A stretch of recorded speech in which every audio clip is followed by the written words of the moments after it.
Hello? Hello po. Yan, sino ka? Si Leia po. Leia, hello, good evening sa'yo. Kamusta buhay? Ito po, okay lang naman po. Okay lang naman. Ano ginagawa sa buhay ni Leia? Andito po ako sa Makati, nandito ako sa tito ko, nagbabantay ng tindahan. Bakit? Ba't mo binabantay ng tindahan? Aalis yung tindahan? Hindi po, hindi. nagbibenta po. Gano'n. Leia, tama? Opo. Ganyan ba talaga voice mo? Parang husky talaga. Po? Ganyan ka talaga husky? Leia! Po?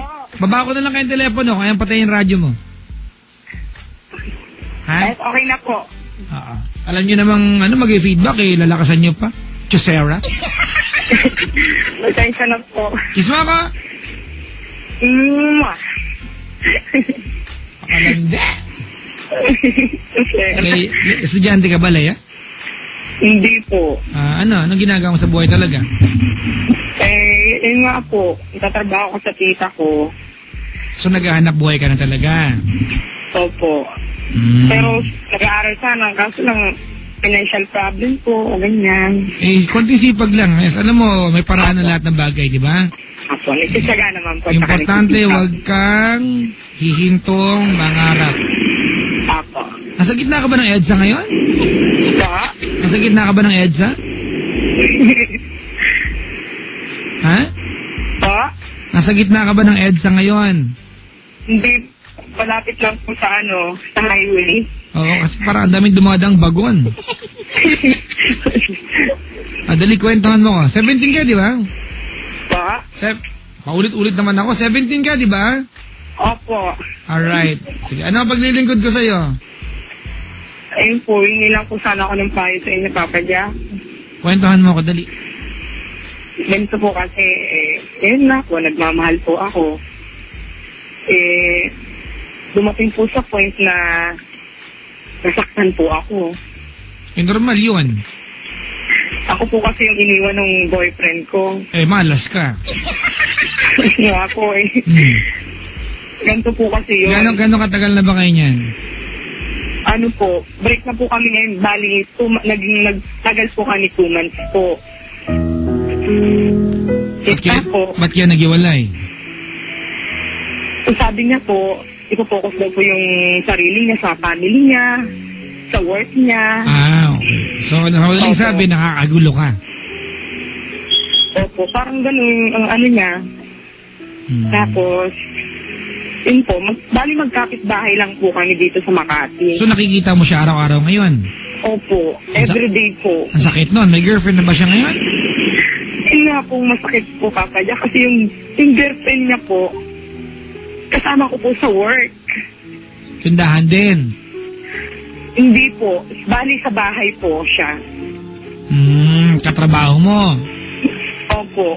So, kababayan ko pa po. Saan ka ba probinsya? Lubang, Mindoro po. Mindoro. So, ginawa ka niya, after mo, ginawa niya yung kasama mo sa bahay? Po? Ba yan? Ginawa ka niya, after mo, ginawa din niya yung kasama mo sa bahay? Opo. Huwag ka magulat kung bukas makalawa, juwain din yung hardinero ninyo. Mukhang palibot lang ha? Kasi nga po, yun nga po yung dahilan niya po sa akin, Papa Jack, yun nga po yung prioritize niya. Natuwa naman po ako kasi prioritize niya yung family niya, yung work niya. Huwag ka maniwala doon, Leia, sabi lang yun. Oo nga po. Yun nga po, nung mali na ko na lang na mali pala yung mga sinabi niya sa akin. Kaya po pala siya nakipag-break sa akin dahil dun sa kasama ko. Parang ganun po yung dating sa akin. Hindi, ganun talaga yun. Po yung lahat. Ganun talaga yun. Ganun talaga yun. Opo. Pero wala ka naman, Jess, hindi tanggapin, di ba? Po? Sulatan na lang kaya kita.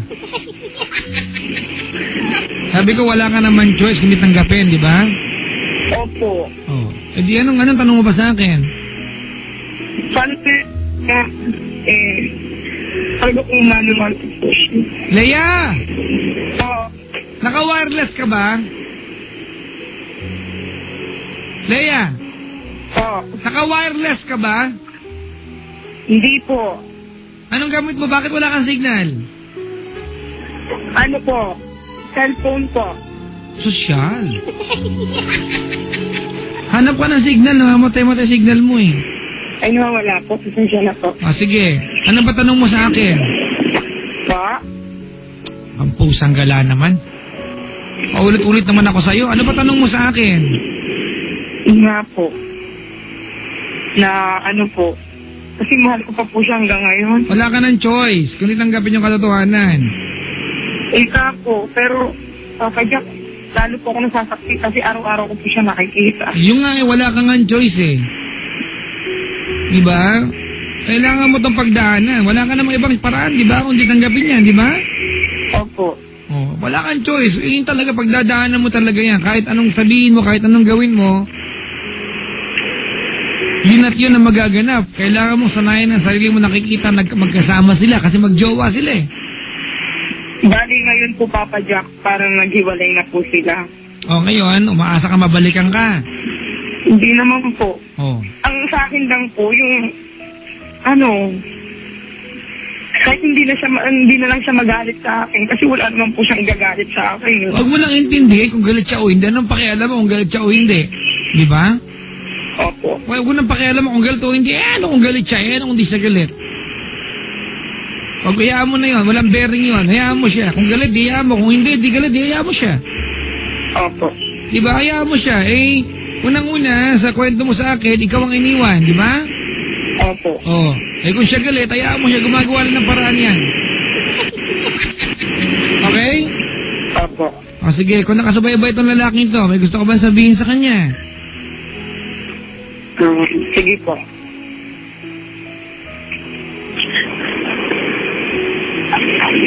RJ Daggio. Kamusta ka na? Okay naman ako. Alam mo, sa tuwing nakikita kita, kahit na masakit sa akin, natutuwa pa rin ako kasi kahit pa paano, minahal mo naman ako. Naramdaman ko naman yung pagmamahal mo sa akin. Yun nga lang, mati tayo sa point na ganito yung naging sitwasyon. Mahirap tanggapin, pero alam ko sa sarili ko na kailangan kong tanggapin. Ano ba naman magagawa ko kung hindi mo na ako mahal, di ba? Alangan na ipagsiksikan ko pa yung sarili ko sa iyo. Tama. Sana naman yung galit na nararamdaman mo sa akin, mawala na yun. Na kahit yun na lang yung hinihiling ko. Kasi sa totoo lang, ayoko talaga nang may nagagalit sa akin. Hindi ko naman alam ang dahilan kung bakit nagagalit sa akin yung tao. Napakasakit yung ginawa mo. Dahil sa kabila ng lahat ng iyon, nagpapakatatag ako. Pilitin ko mang umasa pero ako lang nagmumukan pa nga, di ba? Sana naman minsan naiintindihan mo rin yung mga, minsan, minsan napaparinggan kita, pero dati yun, di ba? Hindi na ngayon. Kasi na-realize ko sa sarili ko na bakit pa ako maghahabol sa'yo kung ayaw mo naman sa akin, di ba? Mamadapa ka lang dyan.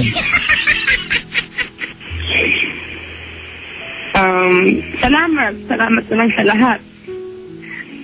Sana maging masaya ka sa buhay mo.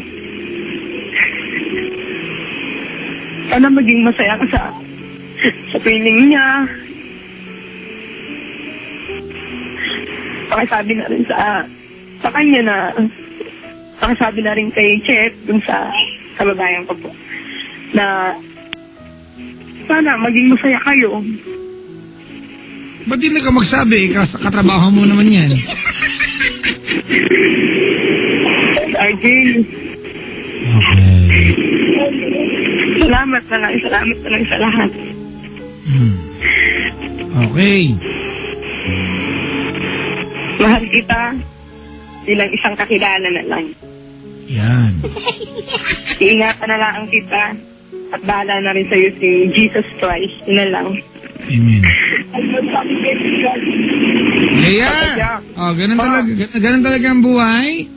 Alam mo, masayang marinig na meron kang puso para tanggapin yung karapat-dapat tanggapin, di ba? Opo. Ito yung katotohanan ng buhay. Nagmahal ka, iniwan ka niya, hindi nag-work. Ano ka magagawa, di ba? Opo. O sige, gano'n na lang ha. Sa kwentong ito, ikaw ang tama, huwag mo hayaan maging mali ka, okay? Opo. Salamat sa pagtawag. Sige po. Si Leia ng Makati, mga kaibigan. Pero masakit yun ha, katrabaho mo, di ba? O, tinalo ka pa nung katrabaho, kababayan mo pa. Minsan, doon nagiging masakit lalo yan eh. Sa lahat ba naman ng tatalo sa'yo, katrabaho mo pa, di ba? Let alone, kababayan mo pa. Doon nagiging masakit yan. But anyway, gano'n talaga buhay. There are times na we need to move on. We need to go on. Di ba? Usap-usap naman tayo. Dali, tawag kayo sa akin. 8326171 or 1-800-10-100-LOVE.